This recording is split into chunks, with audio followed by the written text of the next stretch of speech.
मध्य प्रदेश की सियासत में दतिया वो अखाड़ा है जहां उड़ने वाली धूल भी सूबे के सियासी पारे का मिजाज बता देती है। लेकिन इस बार दतिया के आसमान पर जो चुनावी बादल घुमड़ रहे हैं उनमें बारिश से ज्यादा बिजली गिरने के आसार नजर आ रहे हैं। वजह है वो मास्टर स्ट्रोक या कहें सियासी सर्जिकल स्ट्राइक जिसने खुद सत्ताधारी भारतीय जनता पार्टी के भीतर ही भूचाल ला दिया है। दतिया के निर्विवाद दादा और मध्य प्रदेश की राजनीति के हैवीवेट चैंपियन नरोत्तम मिश्रा का टिकट काटकर पार्टी ने जो आशुतोष तिवारी को अपना नया सिपह सालार बनाया है, उसने इस पूरे चुनाव की स्क्रिप्ट को ही सिर के बल खड़ा कर दिया है। कैमरे के चमकते फ्लैश के सामने मिश्रा जी भले ही पार्टी के अनुशासन का चोला ओढ़कर आलाकमान के फैसले पर मोहर लगा रहे हों, उसने इस पूरे चुनाव की स्क्रिप्ट को ही सिर के बल लाकर खड़ा कर दिया है।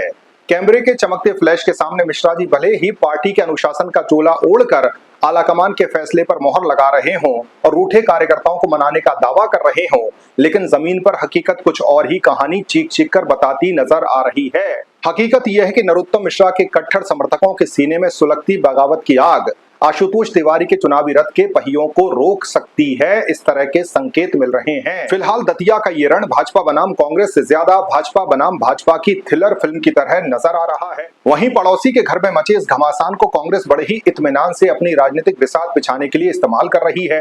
कांग्रेस ने इस बार किसी नए प्रयोग के भंवर में फंसने के बजाय अपने पुराने छत्रप और दतिया राजघराने के चेहरे घनश्याम सिंह पर दांव खेलकर एकदम सदी हुई चाल चली है। घनश्याम सिंह का मैदान में आना सिर्फ एक उम्मीदवार की एंट्री नहीं है, बल्कि यह उस राजघराने के रसूख की वापसी है जो कांग्रेस के पक्ष में एक तगड़ा सहानुभूति फैक्टर पैदा कर रहा है।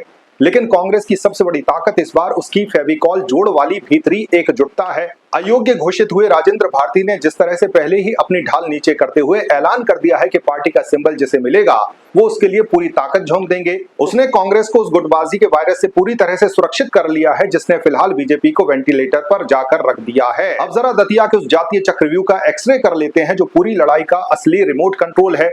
दतिया में हार जीत का फाइनल ड्राफ्ट मुख्य रूप से ब्राह्मण, कुशवा, अहिरवार, एससी और वैश्य वोटर लिखते हैं। सबसे दिलचस्प और कांटे की जंग ब्राह्मण मतों के ध्रुवीकरण पर टिकी हुई है। एक तरफ भाजपा का ब्राह्मण चेहरा आशुतोष तिवारी है तो दूसरी तरफ राजघराने के ठाकुर घनश्याम सिंह हैं। दतिया के चौक चौराहों पर सबसे बड़ा सवाल यही है, क्या नरोत्तम मिश्रा के पक्के समर्थक माने जाने वाले ब्राह्मण वोटर आशुतोष तिवारी को पूरे मन से अपना पाएंगे?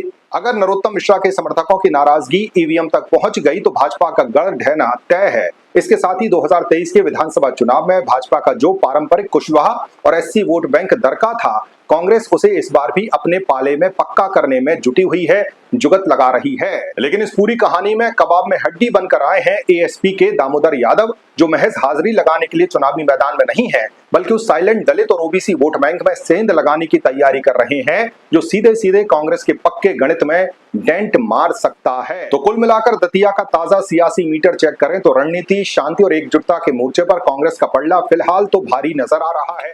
कांग्रेस एक सदी हुई पिच पर बैटिंग कर रही है जबकि भाजपा बाहरी चुनौतियों से ज्यादा अपने ही घर की आंतरिक कलह और भीतरघात के खौफ से जूझ रही है।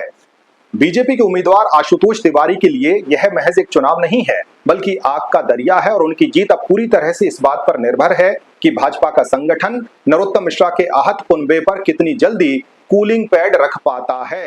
तो दतिया का यह उपचुनाव अब राजघराने की साख, जातियों के गणित और सियासी अस्तित्व की ऐसी ब्लॉकबस्टर बन चुका है जिसका क्लाइमैक्स 100% सस्पेंस से भरा होगा और अंतिम दिन जब तक वोट नहीं पड़ जाते हैं तब तक ये तय नहीं हो पाएगा कि आखिर कौन जीत रहा है। लेकिन फिलहाल पहले फेज में कांग्रेस आगे नजर आ रही है कैंडिडेट के डिक्लेरेशन के बाद। हालांकि बीजेपी ने भी अपनी पूरी ताकत लगाने की तैयारी कर ली है।